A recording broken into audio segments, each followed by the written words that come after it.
All right, the property prequel, be in the know before you buy. Crossy, how are you? It's Rams, mate, I'm well. How you going? Yeah, good. Just quickly, where's that coffee from? Just quick shout out. Mate, just shout out to Nook Espresso, yeah. just over Burleigh? at Burleigh, over at Stockland. Yeah. Oh, the Stockland one. Good coffee, fast, hard to beat. Yeah, love it, mate. Just quickly, thanks so much for all the support. Last step with Natasha Neary, Female Power in Business. That was a really interesting one. We spoke with the Financial Wellbeing Group founder, all-female team, finance sort of section of the game, and she's doing a knockdown rebuild of her own as well. What an amazing story. She was a great story. She's been doing good things now for a long time, and that real girl power thing in the office, and really switched on. I think for someone of her looks and presence, that it can often, and she said that in the podcast, that can often be judgment and stuff. Yeah, the judgment, particularly starting out in that corporate sector. But as soon as she started talking, her really good intellect and knowledge around that finance and corporate background. So thanks heaps to Tash for coming on, and really, really good person, and doing some great things in business. Yeah, we had a heap of good feedback there. And what I thought we'd touch on this week, Crossy, it's an interesting one. We did sent a bit of a Q&A on the gram. I just wanted to see if there was any value add points, and mate, there was a little theme that kept coming up. So I said to you I was like, mate, let's do a full ep on this. And it's funny, it's probably the same time as where we are in the seasons now. Obviously, me and you have a bit of a sport background. It's finals time. Got the AFL grand final coming out. I'm sure when this release will be ready, done. But and also got the NRL semis and finals coming up. Spring, sun's coming out. Mate, it's a great time of year, right? How good. I know you love it. And one theme that kept coming when we put the Q&A out was, hey, is there any relationship between sport and property or buying property? And then I remember one question in particular was, how can you relate sport to buying my first property? Or, and then another investor was sort of saying scaling a portfolio. So there's all different facets, and made me think there's so much you can actually take away from sport into property. And I thought I'd go a little bit deeper into, me and you have both sort of played at high levels, coached at high levels as well with sport, and we're in the property space. I think this is going to be a really interesting app in terms of I believe, the top 4 characteristics or similarities between sport and buying a property. So definitely, I thought we'd dive deep. The first one, number 1, I was going to say, it probably all starts with teamwork in sport. Maybe we can relate firstly. What we'll do with the app, we'll sort of relate on our sport background a bit as well, because people are always interested in that, and then we can dive into the property sense. I know you did some coaching this year, didn't you, at a high level just below the NRL. Mate, how important is teamwork? Oh, it's everything. I mean, teamwork, it's so important at all levels of sport, business, in school. I think teamwork's such a fundamental skill to really be taught and to buy into from a young age, because it can take you so far. You may not be the best person in your team or the best person at your trade or in your office, but if you're a good team man or team woman and a really good team player, people always want to have you around. We've got that, as you know, like I coach, and I'm at the Tweed Seagulls in the Host Plus Cup or the Queensland Cup just below the NRL, and we bowed out sort of last week before the preliminary final, but just thinking around teamwork before off camera when we spoke about it, like there's a couple of guys, and I won't embarrass them now, but there's a couple of guys that struggle to make our team each week. But if you were to ask each of the players that do play each week, would you want them in the team? It would be a resounding yes. And it's not for their actual ability, it's for the culture and the buy-in, what they bring, and I think that's really important with teamwork. And obviously we're talking today around property, having the right people in your corner and who you can lean on. So it's not always about having to pay for the dearest or the absolute best. In property a lot, we do want you to make sure that you have the best in your corner, but being able to trust a person is enormous, don't you think? Huge, actually. Now that you say that, on the footy field, nothing worse. I used to play in the middle of the field, and you just have them teammates that, mate, if I miss a tackle here, I'm a bit lazy at marker or a defender. They'll look after me. I know they will. They'll clean up for you. They'll clean up the mess I've made. Yeah. they're the sort of players you want. And then it makes you more elevated as a player, I think, because you see what your teammates doing. You know what? I need to lift up my game as well. And you're exactly right. They're lifting from below to above is a big one. And one thing I was noticing there also around teamwork and sport is also around the buy-in. Like you said, a buy-in, like that's a common one in the sport industry. I guess for people who aren't in the sport industry, you can utilize this for business or when buying property. You got to buy in with a team around you. Really good example here from personal experience. When I first started on the property journey, I had somewhat a team. I knew who the team was. I knew the 1 to 13 in perspective of sport. I knew who I needed, what position. What I didn't know was the ones who were going to buy into what I wanted and collectively. So my team has changed from day one to where I am now in my property journey because I have accountants, brokers, advisors, all of those people who are property people. I've changed the team because I want people who buy into property as a vehicle. There's people or there's accountants, brokers who might be more shares or different focus. So, and that's cool. Yep. Totally cool. I guess it all starts with what's important to you. Find a team that aligns with that and who's going to buy in. So I know my accountant's always got my back. If I'm thinking next few properties ahead, we're strategically thinking together because we're buying into the same process rather than someone who may not be on a different level, or they might be somewhere else, not really property focused. Does that kind of make sense? And do you agree with that? Oh, definitely, mate. And I'm just thinking we get a lot of real estate agents listen and we do thank everyone for listening in. And I know, you know, if you're a business owner, and we do have a lot of principals that listen as well that run really successful agencies and sales teams. And I know in speaking to a lot of those principals over time, yes, of course, you want the agents at the top of their game that are writing $2, $3, $4 million a year in GCI. But quite often there's a theme when you speak to some of these principals is that they speak most glowingly of the man or woman that writes $300 to $400 a year in GCI because they're low maintenance, they're a great person, they're really good for the culture of the office. Yes. Everyone loves them. They'll actually step in and help out some of those high-performing agents when they need help, unpaid. And they'll also help some of the agents that are just starting out, new to the industry, also unpaid. They'll just get in, roll their sleeves up and help out. So for an office or a principal, for someone who will buy into that culture like you're saying, Shrams, and show that real good teamwork, what that then does is that gives a spring in the step of the young person that's just started. It actually takes them up to a level quicker than what they would have got to ordinarily. Mm-hmm. And it also gives the high-performing agent, it also makes them a higher achiever even again because they've got that extra support to be able to leverage their time and their expertise and take them to another stratosphere again. So 100%. Teamwork is huge. It's like I said, it's a fundamental skill to be taught that I think, you know, you and I speak a lot, mate, around stuff that happens in schools or doesn't happen, that when you get into the greater world post year 12, some of the stuff you'll never ever use again, and there's probably stuff that isn't taught that should be taught because, man, it's important, right? Oh, mate, 100%. And when you relate that again to just lastly on the sport piece and to property, you know, the culture, buying in, people who are going to lift you up and be optimistic. If we relate that now, a key takeaway from teamwork into property is finding the team first, probably step one. So what does that look like? Your buying team. I'd say good accountant, good finance broker or bank, whoever you decide to use, a buyer's agent if you need that additional help, building and pest inspectors. Yep. Mate, who else? Here's a big one as well. I find mentors, people who are ahead of you in the journey. Big one. I've lent on this a lot in my journey because there's going to be times where you're unmotivated. And like you said, you need to have those teammates who are going to actually keep you motivated. And they've done it. So it's like, it can be done. And them letting you know this is all part of it. Things will be tough. And they lift you up.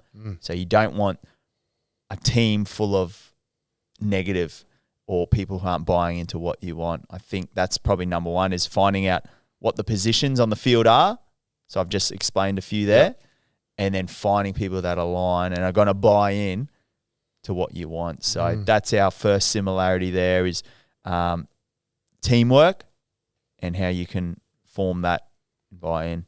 Just on that, just before we do wrap up on that, you made a really good pointer in the mentors. And I think, to use a sporting analogy, you know, for a team, you have a coach. Yes. And I know you're big on this, mate, is even though now you're running a very successful business, you don't think I know you're always learning, and I think that's one of your real strengths, and not being afraid to go to someone like a mentor for advice. So I think if anyone's starting out on their property buying journey, even if they feel like they know it, don't ever think you're bigger than the game, to use a sporting analogy. Actually go and ask for that help, because it might actually stop you from making a big mistake. And just put that ego to the side. You know, everyone's got some level of ego to them, some a lot bigger than others. But I think that's a real trait that you've shown in your short time in business, and why you've been so successful so quickly is because you've been able to do that and just say, well, listen, I know I'm going okay here, but I'm happy to listen to others, and you may not always take the advice on. You might go to the coach and he says, listen, Matt, I want you to do this, that, and the other. And you might say, well, I'll definitely do that. I'm not sure if I'm going to do that over there, but at you're least willing to take it on. Take it on. Yeah. It actually brings me a quick sports story. I remember a guy named Preston Campbell. He was obviously one of the greats, Dally M winner. Yep. People who don't know rugby league or anything, he was one of the Indigenous, probably one of the most inspiring sort of players of our generation, and especially for anyone who's Indigenous as well.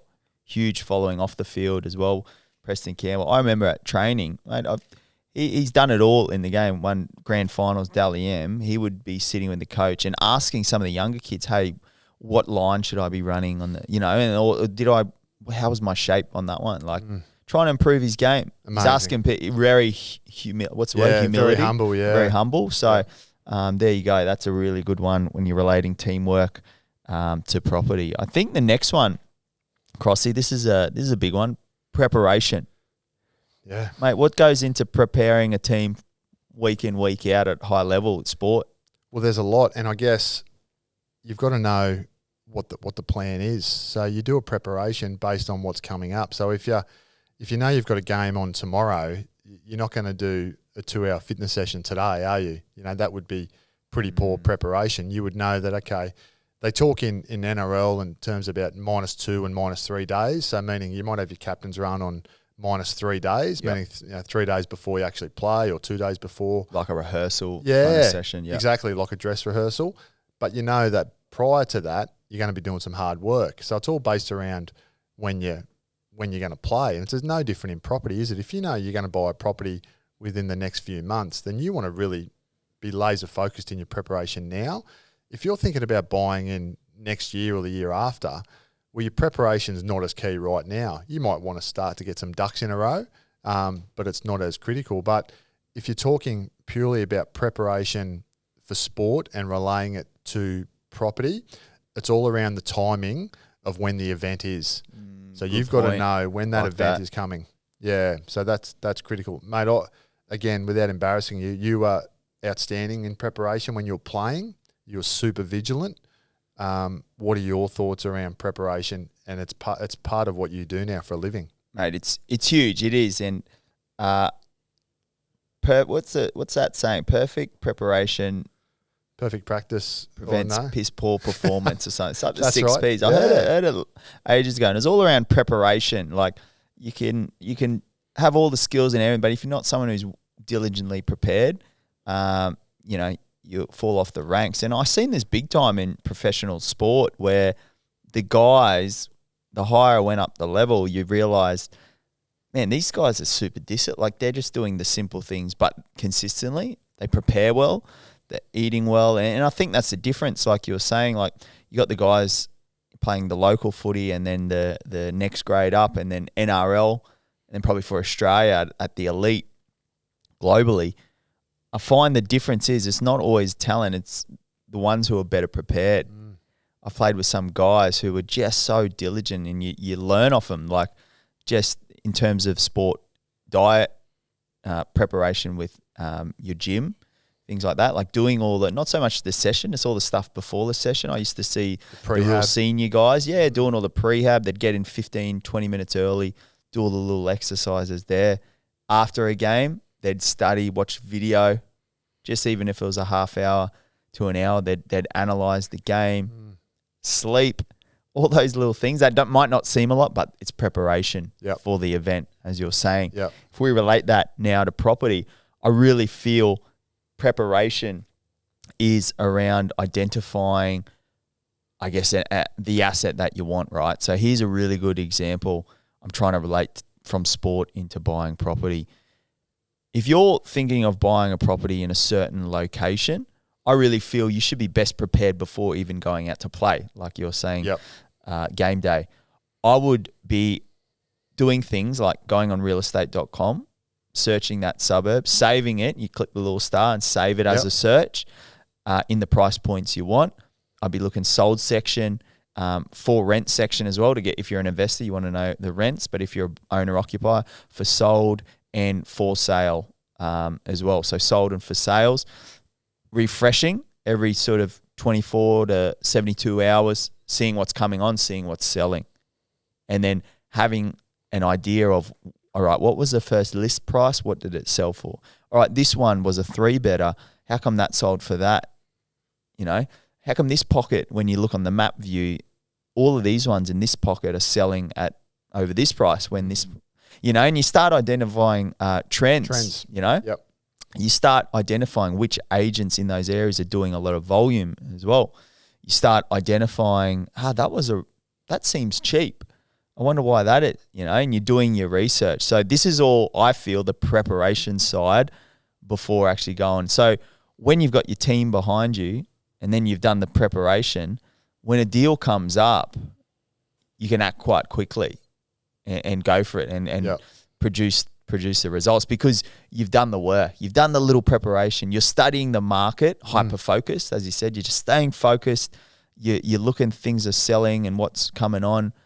You're staying super focused, and when something does pop up, you're really well prepared to act. How long would you say, mate, in your experience, if you are trying to become laser focused, niche down to a certain area, in your experience, how long would it take someone to become somewhat of an expert in their preparation in order for them to go out and sort of pull the trigger on a deal?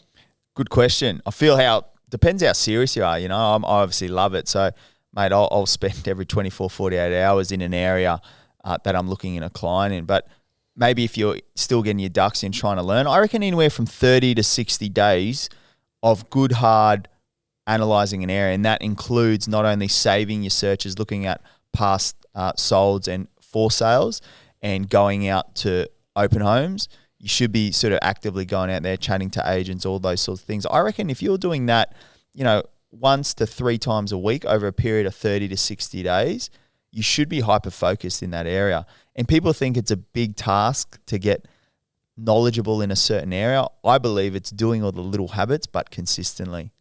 It's that saying, isn't it? It's the little things that make the big difference. The 1%ers, as we were saying with preparation, the best athletes I've seen that I've played with, all they do is the little 1%ers. They don't miss the prehab. They're taking their post-workout shake. They're doing the recovery session, the ice bars. They're going to sleep and getting their body fueled. It's all the little things, but they do it a lot. And I think you can translate that into buying property. So if you're someone who wants to get laser focused in an area, do those tips I gave, but do it consistently. You will accelerate your learning in that area so quickly so that when a deal comes up, you're just like, boom, I know that's a good buy.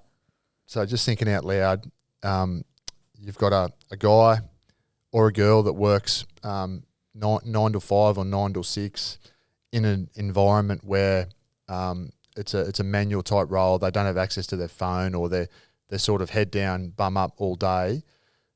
Just to ensure that we add a bit of value to our listeners, would you say that it's a matter of clocking off at 6 o'clock, going home, having a shower, having some dinner, and then is it sort of half an hour, 45 minutes, an hour on realestate.com, 3-4 nights a week in that time, in that preparation time of that 30 to 60 days? Would that be fair? Mate, very fair. What I used to do when I was working full time was maybe half an hour in the morning, half an hour at night. Yep. But every 24, 48 hours. Consistent. Yep. Yeah. Break it down very small. And if and you got kids in that, maybe break it down into maybe a little bit at lunchtime, 15 minutes, and then, 15 minutes, but doing it every day. And then on Saturday, you're stepping it up. It depends how bad you want it as well. Or there's the other side of it as well that I'm used to now is people will pay for someone to accelerate that time. So you got to think of the time horizon on your goals as well. If you're someone who wants to achieve a goal, but you want it in a quicker time horizon and you don't have the volume to do that amount of searching and researching, well, then you outsource it and get the help, right? Yep. So I think it's two parts. You got to identify, do I pay someone to do it for me and accelerate my goal? Or if I'm doing it myself, I got to know, hey, I got to chip away at this every day. That's so interesting, isn't it? You think, okay, what's my time worth? As in the person looking to buy. If I'm going off to work and I'm earning 60, 70, 80 bucks an hour, that's what I do. I'm a professional in that particular field of expertise. So that's obviously one consideration. The other consideration is when you're in a really fast-moving market that we've seen the last 2 years, then if you don't act quickly, that could be $20,000 a week, $40,000. Yeah, you're right. Actually, by the space of 3 months. I mean, you and I went to an auction. It's 4 or 5 months ago now, but that property transacted 12 months earlier for 1.2, and then we saw it sell 12 months later for 2.5. So if you're stuffing around in that time, that might have cost you $300,000 to $400,000. That's an extreme example, but the point being is that unless you get the preparation right, and then which we'll talk about later around the executing, you can cost yourself a lot of money. Definitely, yeah. And to wrap it up, the preparation side, the best we've seen in the sport game, do the little 1%ers. They're prepared before game day, as you said. So you relate that to property. Our key takeaway is do the little 1%ers. Like, don't go game day. Realize that all the best teams in sport and the best athletes don't just rock up and do it. They've done the work behind the scenes. And it could be the littlest amount, but they're just chipping away at it. Same as property. Focus in on those areas. Do the little things like real estate, checking, ringing around. No, you don't have to spend all day doing it like I do. Just chip away at it and you'll see huge results. So that's preparation. Don't have a she'll be right attitude because it could be costly. Well, mate, you see it with footy, right? The teams are, she'll be right. Yeah. Like, mate. She won't be right. She won't be, she won't be right. No. So number 3. So number 1 was teamwork. Number 2 was preparation. Number 3, mindset. Like this one. Yep. This is a good one because touch on sport, Crossy. The guy and maybe from your playing days and your coaching days, you got two sides of this. The guy or the girl in sport who you've seen has got all the talent and whatnot, but you can tell maybe upstairs isn't quite there or the way they're thinking. Yeah, quite flippant in their approach. They know they've got the natural ability to back up certain amount of or a certain part of the game. I've seen it plenty of times over the years in rugby league because that's what I played and that's what I coach, and you're the same, where people can take the field and just sort of click their fingers and turn it on, but those people tend not to last at the very top level. They might be able to do it for a little bit, but then all of a sudden it's all those other guys around them that are doing the 1%ers all the time that slowly start to edge past them. And all of a sudden, the big fish in the small pond, all of a sudden's swimming in a really big pond, and he's a small fish now. So it's quite interesting. I always talk about with mindset, it's process over outcome, isn't it? So definitely be process driven as opposed to outcome. So again, let's talk sport. So in rugby league, it's an 80-minute game, and at the end of the 80-minute game, there's an outcome. Someone's going to win or lose, and we all want to win, of course, but take the outcome out of it. Take that win-loss scenario out of it. What have we got to do in the first half of the game? Yes. What have we got to do in the first set of 6? What's my process if I'm playing in the centre of the field, if I'm on an edge, if I'm in the halves, whatever? What's my process to get my team down the field to ensure that, because rugby league is what they call an invasion game. It's you're invading territory. Yep. So it's around the process, and I know you're big on this too, mate. Like, if you can stick to the process, the outcome will take care of itself. It's a result of the process you've done, right? That's right. And sometimes it won't. Sometimes both teams are super good at following the process, and you might lose one. You might lose a couple and you go, you know what? They were just too good on the day, the other team. But more often than not, if you can be process driven, stick to your process, you'll get the outcome you want. And it's no different in property, is it? I mean, how would you relate that, for example, to property, buying property, sticking to processes and we'll get the outcome? Yeah, well, I like this one a lot because, like I was saying before, if you got the team, you got the preparation in place. Now I feel it's around, if you've got the right mindset to sort of spot opportunities and stick to the process, you'll find opportunities more. So what I always noticed in sport, Crossy, and you might be the same, is you get those players who have got all the talent in the world, right?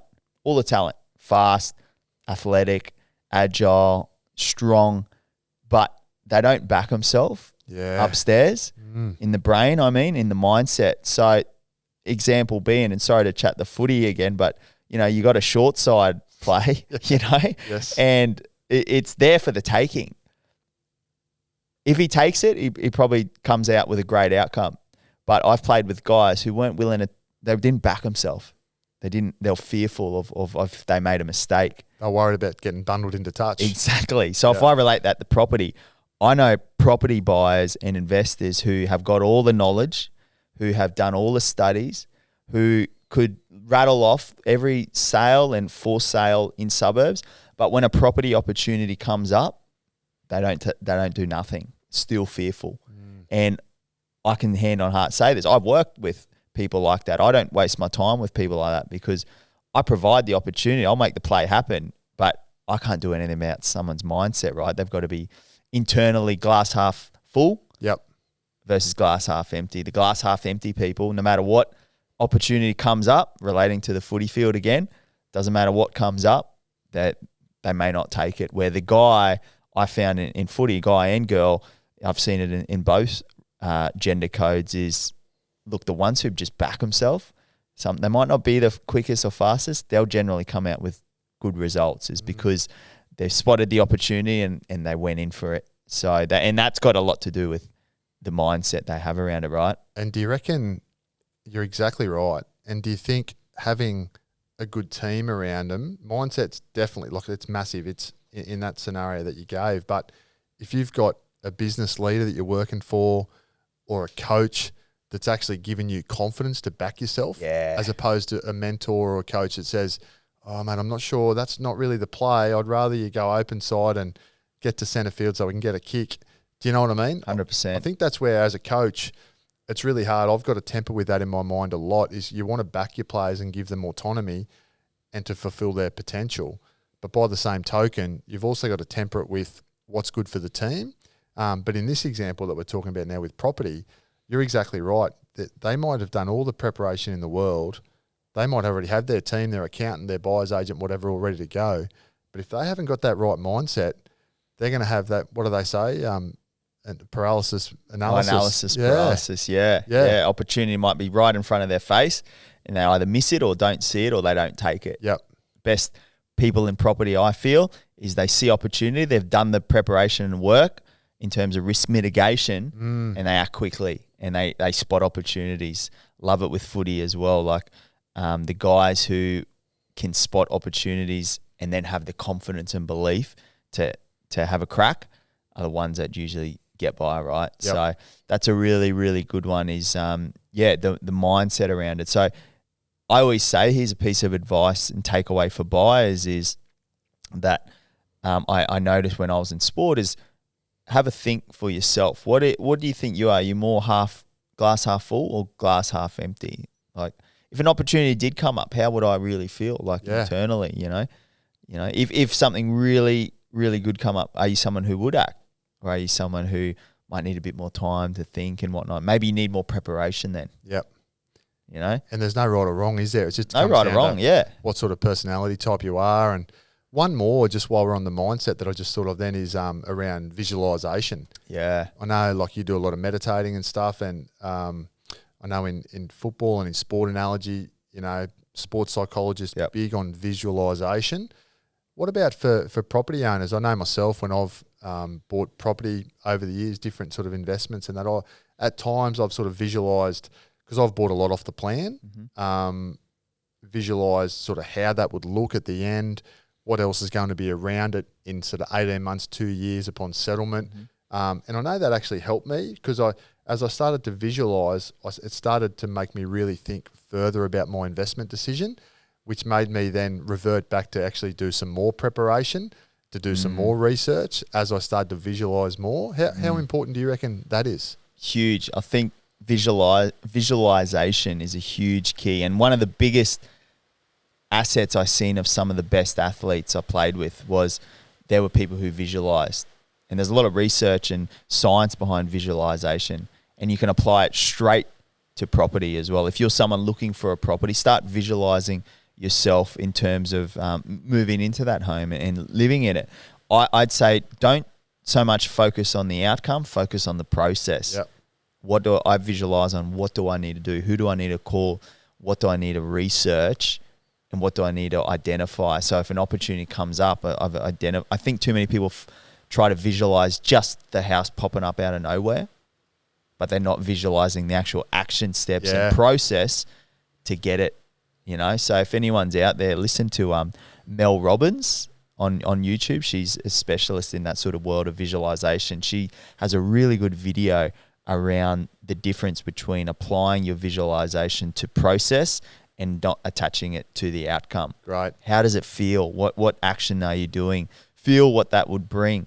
And with property, think about the locations you want. And then imagine yourself in those suburbs and what's the process to get yourself there. Break it down. Rather than just visualizing, I'm going to live in this home and I'm seeing my family there. Yep. I think focus on the process and the outcome will come. So yeah, love it. Hence why I think mindset's huge, and it's a really big one. And we relate it to sport. The key takeaway is with sport, the best players we've played with, they're prepared, they've got the team, but then when an opportunity comes, they back themselves. Yep.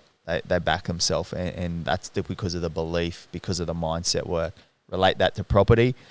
Opportunity comes up, you've identified the value and quantified value within a suburb or whatever it is, but then you act. No analysis paralysis. You back yourself, and you because you're prepared well. So that's a big one there.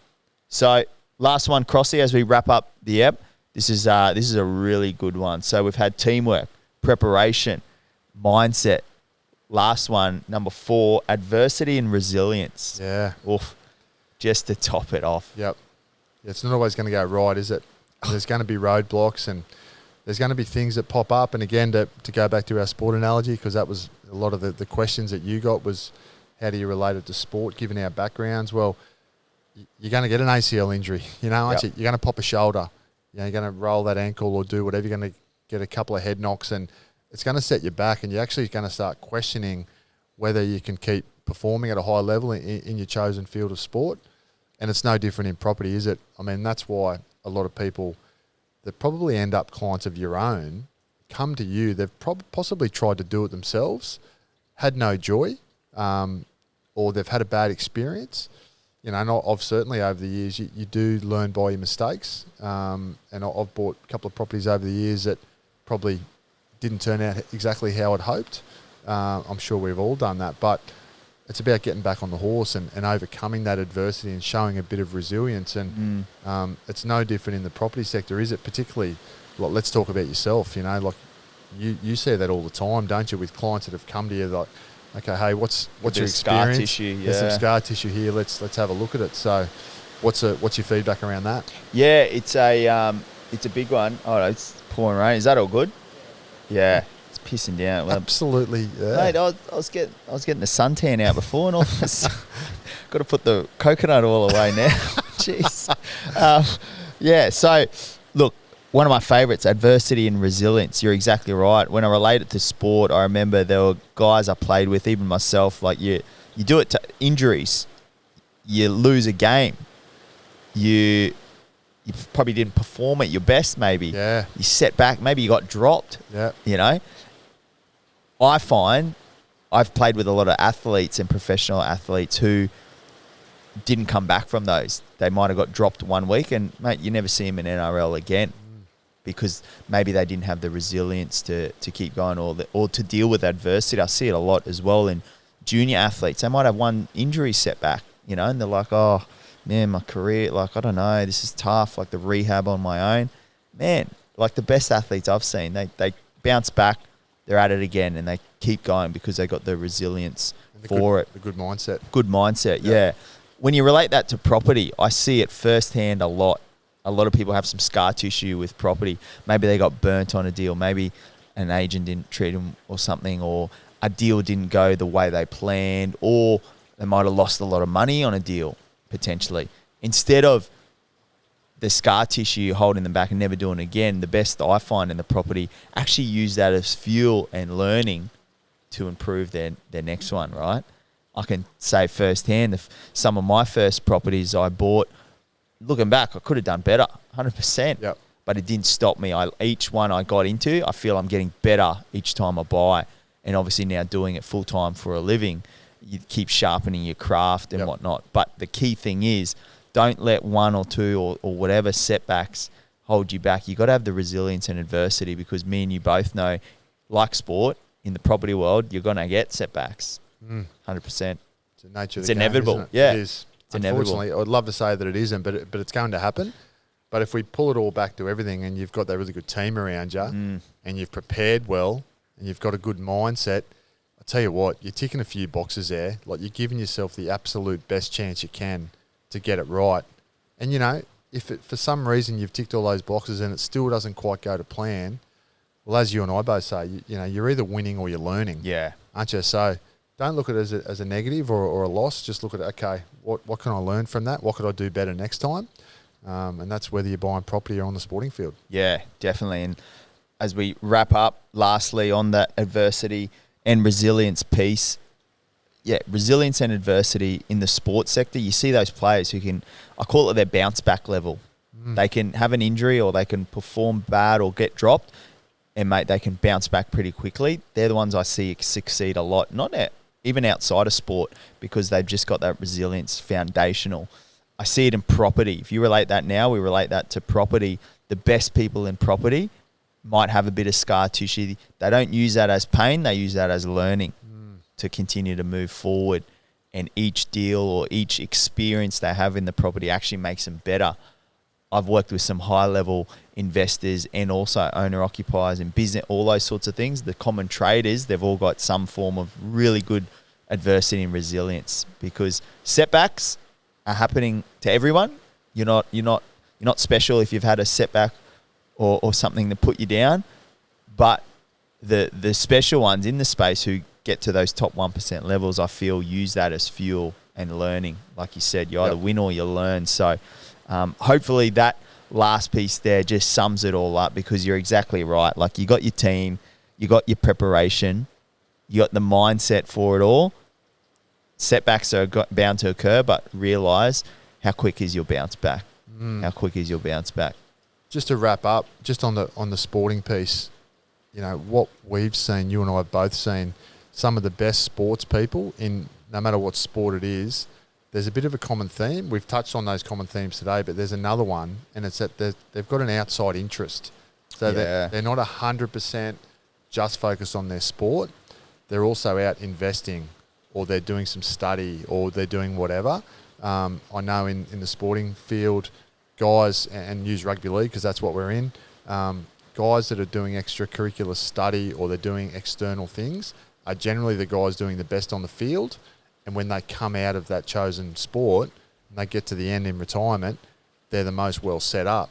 So if you're listening today as a 9 to 5, Monday to Friday type worker and say, well, that doesn't relate to me. Well, yeah, that's your craft. That's what you go to work. That's how you earn your bread. You know, how you put your roof over your head. So what can you be doing outside of that? Well, you could be looking at researching property. You could be investing in property. But make sure that, you know, just add a bit of value, I guess. Make sure you're doing something else. That you're not just doing that one thing day to day, because that's where people get stale. They start to get into some bad habits. And again, that's coming back to the whole sport piece. Yeah, definitely. No, it's a really good way to finish there, Crossy, the adversity and resilience. So hopefully that ep covered a lot. I really enjoyed that one, Crossy. 4 similarities between sport and buying a property. Mate, what's your I guess to wrap it all up, your key takeaway to buyers from today's chat. Yeah, look, we've spoken a lot about, doing your preparation and before and making sure you got your ducks in a row and having your good team. But you know what, Trams, I really think it comes back to your mindset. Because if you've got a good mindset, first of all, you'll get started. You'll actually open that conversation in your own head around, okay, maybe I need to do what the boys said, go and find myself a good team and start to prepare. But if you don't have that mindset around starting to begin with, then you're going to be coming home from work at 6 o'clock and sitting on the lounge and turning the telly on and getting in that rut that everyone sort of gets into. So for mine, key takeaway out of today is have a really professional mindset. Where do you want to get yourself in life? And if it's not investing, that's okay. That's fine, or buying property. But do something else, whether it's committing to doing something with your kids a couple of nights a week once you get home or whatever, just to be a better version of yourself. What about yourself? Mate, definitely I'll touch on that as well. I was going to say mindset, but I reckon I heard this one the other day, is going internal to external, not external to internal. So I heard this one where you should be focusing on the internal to improve the external world you have. I feel too many people focus on the external to improve the internal. That's true. Yeah. So the key takeaway there is have a look what you're listening to, feeding your mind with, who you're hanging around with, all those sorts of things. And that's going to feed the internal so your external becomes better. Don't rely on the external to change the mindset for the internal, because all that is you're getting validation from the outside when the inside is where it starts. I love that. So they're renovating the outside of the house, but the inside's an absolute bomb hit it. You like that? I love that one, right? Yeah. You drive past and, geez, that's a nice house, but, geez, you wouldn't want to know what's going on in there. And you lift under the hood, eh? It's just like you were saying off air when you were 18 and surfers and you said, geez, that's the external looks good. That's right. I remember that conversation. Yeah, that was a good one. All right. Well, hopefully that adds a bit of value, mate. We got some ripper guests coming in the next 2 weeks, which is unreal. Thanks so much for the support. It's been epic to see the amount of growth and support the podcast, and hopefully it's adding value out there to some buyers. Mate, the next month is off the chain. Yeah. With guests. So, it'll be good. Thanks to everyone that's been on so far. And if you're new to listening to the property prequel, don't go anywhere, because the next month is going to be really, really good. Yeah, get amongst it. Thanks, Crossy. See you, mate.